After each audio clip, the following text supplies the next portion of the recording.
This video serves solely for educational and informational purposes. While every effort is made to ensure accuracy,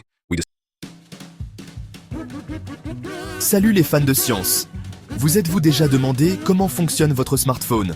Ou comment vous pouvez regarder vos émissions préférées de n'importe où dans le monde? Tout cela grâce à la puissance incroyable de l'ingénierie électronique et des communications. Ce domaine, c'est comme un spectacle de magie. Mais au lieu de lapins et de chapeaux, on a des circuits, des signaux et des antennes. Ces technologies incroyables nous permettent de communiquer, de partager des informations et d'explorer le monde qui nous entoure comme jamais auparavant. Préparez-vous pour un voyage passionnant dans le monde fascinant de l'électronique et des communications. On va découvrir les secrets de vos gadgets préférés et explorer les possibilités étonnantes qui nous attendent. Alors, attachez vos ceintures et c'est parti! L'ingénierie électronique, c'est comme construire avec de minuscules composants électriques. On utilise des résistances, des condensateurs et des transistors pour créer des circuits qui contrôlent le flux d'électricité. Ces circuits sont le cerveau de tout. De votre télécommande de télévision jusqu'au rover martien, l'ingénierie des communications, c'est l'art d'envoyer des informations d'un endroit à un autre. Imaginez que c'est comme envoyer un message dans une bouteille, mais au lieu de bouteille, on utilise des ondes radio, des ondes lumineuses ou même des ondes sonores. Ensemble, l'électronique et les communications nous permettent de nous connecter les uns aux autres et d'accéder à l'information partout dans le monde. Plutôt cool, non? Décomposons les éléments de base de ce domaine fascinant.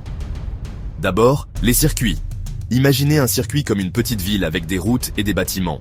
Les routes sont comme des fils qui transportent l'électricité et les bâtiments sont comme des composants qui contrôlent le flux. Ensuite, on a les signaux. Les signaux sont comme les messages qui voyagent à travers nos villes électroniques. Ils peuvent être électriques, lumineux ou même des ondes radio. Tout comme les messages, les signaux transportent l'information d'un endroit à un autre. Enfin, on a les systèmes. Un système est un groupe d'éléments qui travaillent ensemble pour accomplir une tâche spécifique. Par exemple, votre smartphone est un système composé de nombreux circuits et composants qui fonctionnent ensemble pour passer des appels, envoyer des SMS et naviguer sur Internet. Section 4. Façonner les signaux, modulation et traitement du signal. Maintenant qu'on sait comment les signaux voyagent, parlons de comment on peut les façonner et les manipuler pour transporter de l'information. C'est là qu'intervient la modulation. La modulation, c'est comme changer la forme d'une onde pour représenter différentes informations. Imaginez, vous avez une lampe torche et vous voulez envoyer un message à votre ami de l'autre côté d'un champ sombre. Vous pourriez allumer et éteindre la lampe pour représenter différentes lettres de l'alphabet, comme le code Morse. Le traitement du signal, c'est comme nettoyer et décoder les messages que nous recevons. C'est comme prendre un signal radio bruyant et filtrer le bruit parasite pour entendre la musique clairement. Pas mal, hein? Section 5. Connecter le monde, réseau et protocole. Maintenant qu'on peut envoyer et recevoir des signaux, comment connecter tous les éléments ensemble? C'est là qu'interviennent les réseaux. Les réseaux sont comme des autoroutes géantes pour l'information, permettant aux appareils de partager des données et de communiquer entre eux. Mais tout comme les autoroutes ont besoin d'un code de la route, les réseaux ont aussi besoin de règles. Ces règles sont appelées protocoles. Les protocoles garantissent que tous les appareils d'un réseau peuvent se comprendre et partager l'information sans problème. C'est comme quand on parle à quelqu'un dans une langue différente, on a besoin d'un traducteur pour se comprendre. Les protocoles sont comme des traducteurs pour les appareils électroniques, s'assurant qu'ils peuvent se communiquer efficacement. Section 6. Les outils du métier, l'ingénierie de l'électronique et des communications. Les ingénieurs dans ce domaine utilisent toutes sortes d'outils et de logiciels pour concevoir, construire et tester des systèmes électroniques.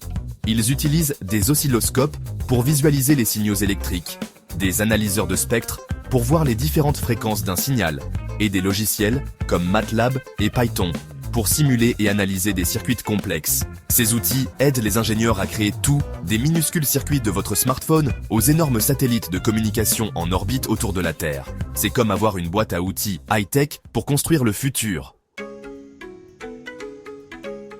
Section 7. Le futur est maintenant, opportunités et défis dans un monde connecté. Le monde de l'électronique et des communications est en constante évolution. Les nouvelles technologies comme la 5G, l'Internet des objets et la communication quantique changent notre façon de vivre, de travailler et d'interagir les uns avec les autres. Imaginez un monde où tout est connecté. Votre réfrigérateur commande automatiquement les courses, votre voiture se conduit toute seule, et vous pouvez assister à des réunions virtuelles comme si vous y étiez. Mais avec ces opportunités incroyables viennent des défis.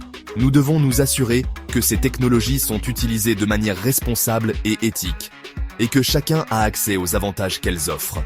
Voilà, un aperçu du monde passionnant de l'ingénierie électronique et des communications.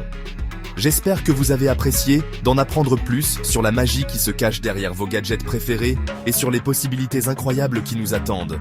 Maintenant, c'est à vous d'explorer, d'innover et de façonner l'avenir de la technologie. N'arrêtez jamais de poser des questions, d'expérimenter et de